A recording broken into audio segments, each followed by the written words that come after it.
Welcome to the Banker Lamp. Please enjoy the video. You start by quitting iTunes and disconnecting any iPhone or iPad so the library file is static. Next, make a full backup of your ~music/iTunes folder to an external drive. This preserves playlists, ratings, and metadata. Once done, copy the iTunes library. It'll and append a timestamp to the file name so you can restore it if anything fails. These steps protect your data and let you experiment safely without risking permanent loss. With the original, it'll move to a safe backup, open iTunes so it can create a fresh iTunes library.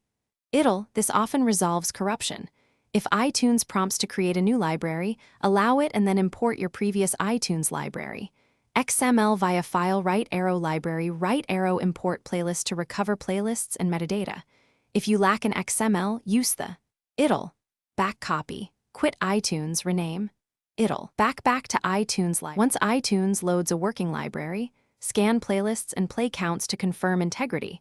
Make sure all media paths point to existing files and consolidate files to centralize assets. If you find missing tracks, use file add folder to relink media quickly. Finally, if something still behaves oddly, quit iTunes and restore the timestamped iTunes library. Use saved earlier, or use a reputable iTunes database repair tool. This keeps you from losing metadata while resolving deeper corruption.